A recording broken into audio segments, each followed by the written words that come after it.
To the Hood Postman, man, this man has dope content, man. I mean, and the brother's real, man. Follow him, man. This is Michael Jordan with Hood Legends, man. Peace and blessings. Lock the door? Lock the door, brother. Lock it.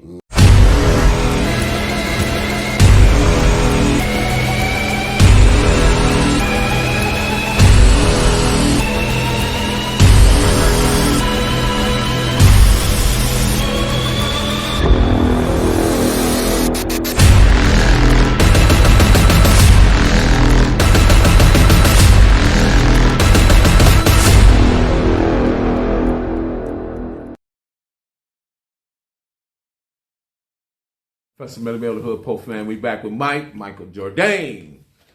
Man, talk to me about Tootie Reese, man, because he was LA royalty. He was top of the food chain. Let's get into it. Mm-hmm. Okay, Tootie Reese, my father-in-law. And what year did he become your father-in-law? Became my father-in-law in, like if you say you're talking about legally paperwork, whatever. You know, when I married his daughter was in 81. So when did you meet his daughter? I met his daughter. It's earlier and it's in the book. So I don't want to give up a whole lot because that's one of the keys in the book. But I would say I met her, you know, during my high school days. Okay, got it. Early high school days, yeah.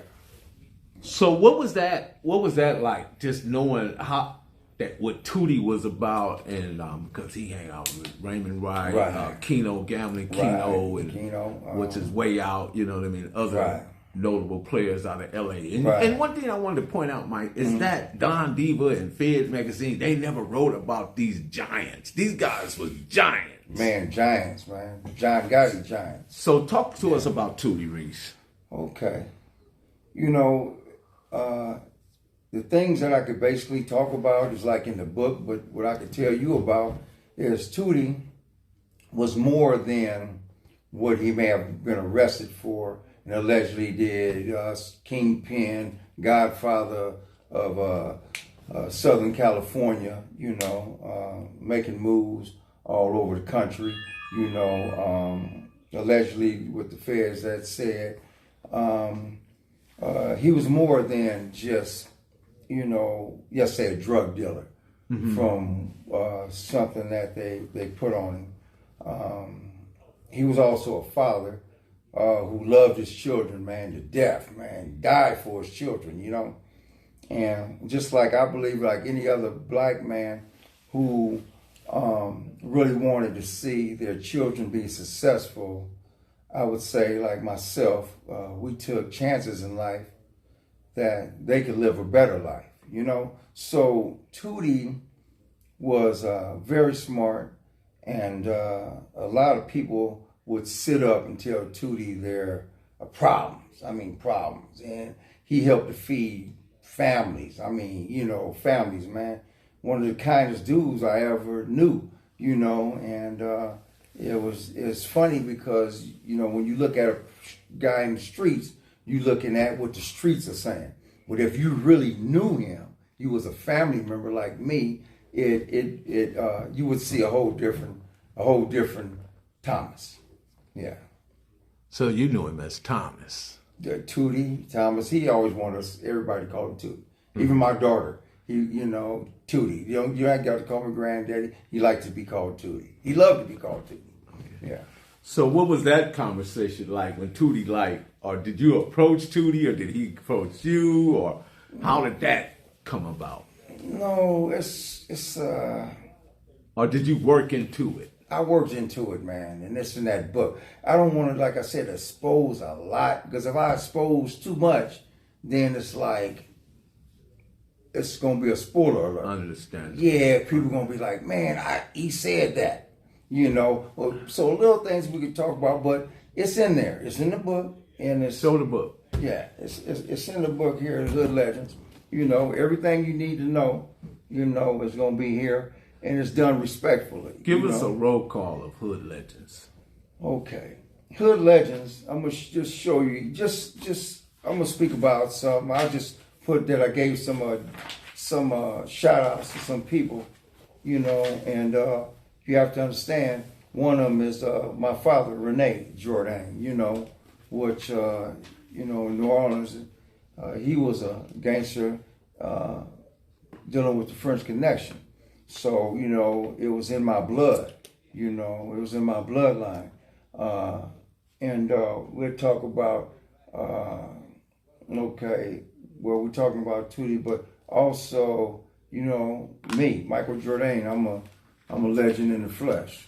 All praise due to God, you know. And you got Stanley Williams, who was Tookie Williams, you know, may he rest in peace.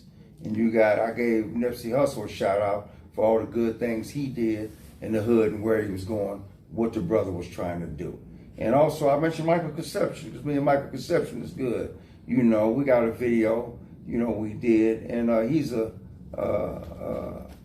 legend in the flesh. What was your relationship with Michael Conception? Well, it's crazy because in the beginning, you know, we were adversaries. Michael was West Side Crips, you know, and I was Van Ness. But I never, like I said, I never tripped that. I didn't really trip because a person was a Crip and I was something else, you know, and I just tripped on them because that's what they were. I mean, it's a lot of brothers from different sets, man, the 30s, you know, you got Dennis Johnson, a whole lot of people, you know, we got money together. It's good dudes, man. You know, I mean, it's from all different sets, man, the 60s, you know, like I said, I grew up in that hood. So, you know, I made opportunities for whoever wanted to get money with me, they can get it. It's just people all over, man. So you made, when you say you made opportunities, you also expanded your empire because you knew Felix Mitchell and Mickey Mo up there, and one was in east side of Oakland, West Oakland. I think Mickey Mo was West Oakland, and Felix was East Oakland. Yeah. So how did those relationships develop? Well, Felix came down and ended up marrying a female in our family, you know, which isn't a secret. He married Sheila Radley, you know, who was a beautiful woman, good, kind heart, you know. But Felix ended up marrying her. And so he actually married into the family. And that's how we became, you know, friends and stuff like that. Yeah.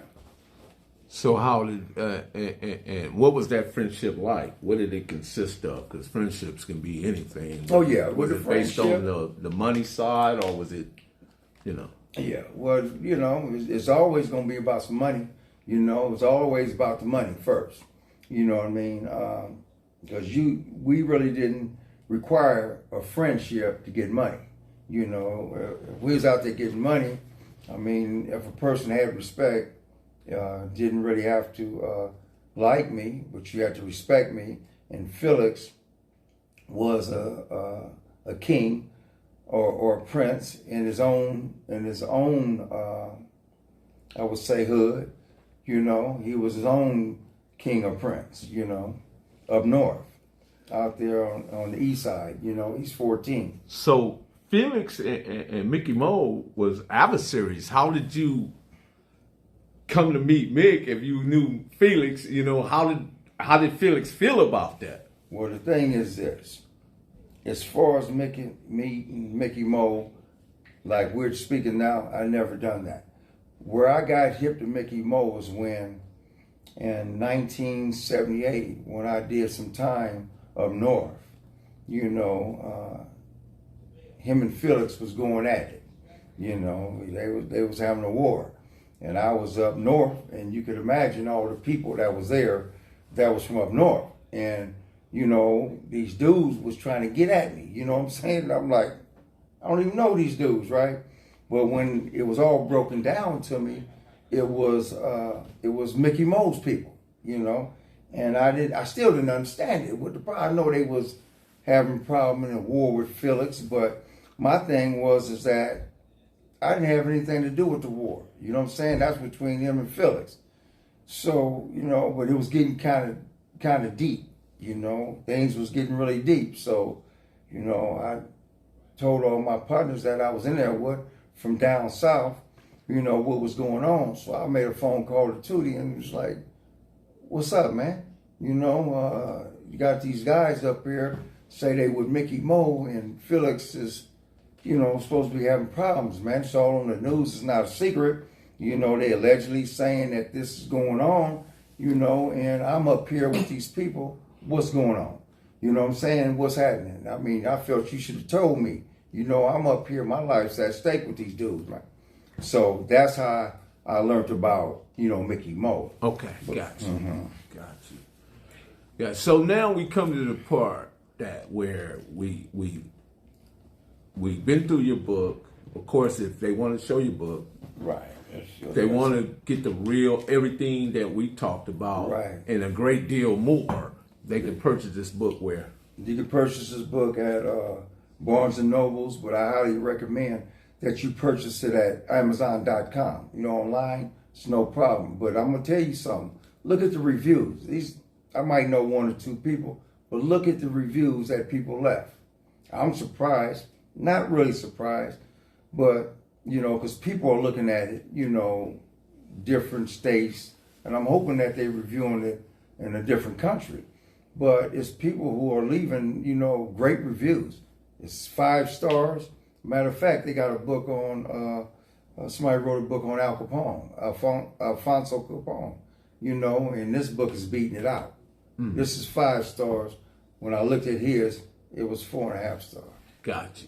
Yeah. So, going out, we gotta do something for the kids, right? Wow, man. What do we at this point? What do we tell the kids? Because the kids are pretty much all over the place. Yeah. So how do we get to them? Well, this time we can unlock the door. Because we talking about we're gonna unlock. We're gonna unlock it.